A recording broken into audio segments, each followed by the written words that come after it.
Mais d'abord, un nouveau rendez-vous, c'est excellent. Un jour, un métier, c'est avec Judith Belair. Avec Shiva, le spécialiste du ménage et repassage à domicile depuis 20 ans. Avec Shiva, vous allez adorer rentrer chez vous.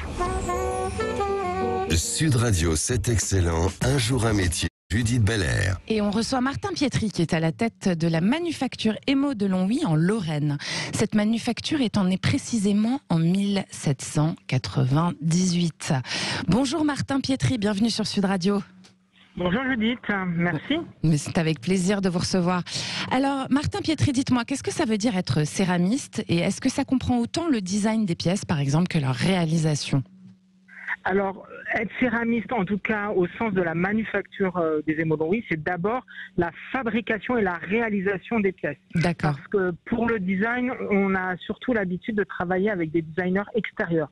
Donc aujourd'hui, là, nous, on est surtout des fabricants. Vous êtes des faiseurs donc, des faiseurs de beauté. Exactement. Et alors, qu'est-ce que c'est la formation pour accéder au métier de céramiste, Martin Pietri ? Alors, il y a des CAP et des brevets métiers d'art spécialisés en céramiste. D'accord. Donc, c'est ce type de formation. Maintenant, pour maîtriser la technique qui est spécifique à la manufacture, il n'y a pas de formation, c'est-à-dire que ça va être évoqué pendant un CAP, pendant peut-être 1 heure ou 2. Au maximum, il y aura un exercice pratique. Ouais. Donc, en fait, ensuite, il y a toute une formation qui est nécessaire en interne et que nous, on assure à la manufacture.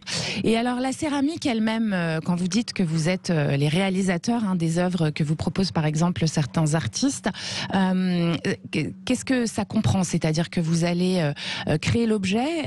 En quoi c'est fait en fait, tout simplement ? Alors, une céramique, c'est une faïence. Donc, en fait, la faïence est faite à base de terre.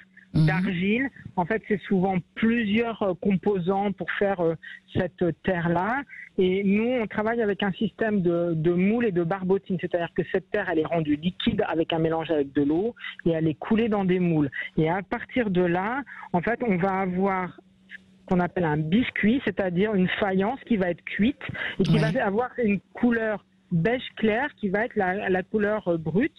Et ensuite vient la deuxième étape, c'est la pose du décor. Et donc là, c'est une partie qui est complètement manuelle chez nous, où on va poser en fait le cerné, le fameux trait noir qui délimite et qui fait le dessin.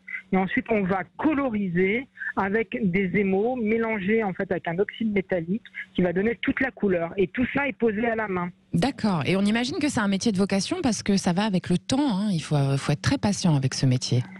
C'est un métier de passion, de vocation.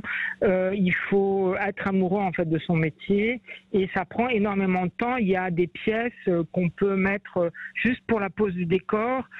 Certaines pièces vont demander entre 15 jours et 1 mois complet. D'accord. Et est-ce que vous avez des besoins en recrutement d'apprentis comme beaucoup de métiers d'art en ce moment, Martin Pietri ? Eh bien, on a eu ce besoin-là et on a recruté, comme je vous disais, deux apprentis et des CDI et on cherche encore un poste. Donc oui, on recrute, on a des besoins. D'accord. Et juste peut-être 1 ou 2 petits conseils pour un jeune qui aurait envie de devenir céramiste demain ? C'est un métier.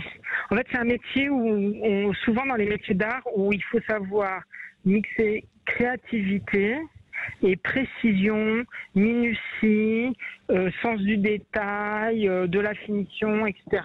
Là, dernièrement, on a fait une collaboration avec la Maison Saint-Laurent. Oui. Quand vous faites ça, il faut vraiment que les pièces qui sortent soient de très très haute qualité. Donc, il faut vraiment un sens de la qualité, de la minutie, et en même temps, il faut une passion, il faut de la créativité, de l'invention. Donc, il faut savoir manier ces 2 éléments-là pour être un bon céramiste. D'accord. Merci beaucoup, Martin de Pietri. Je rappelle que vous êtes à la tête de la manufacture des Emo de Longwy, qu'on peut retrouver sur votre site internet www.emo, de Longwy, c'est long, longwy.com. Merci d'avoir participé à Un jour un métier sur Sud Radio. Sud Radio, c'est excellent. Un jour un métier, Judith Belair.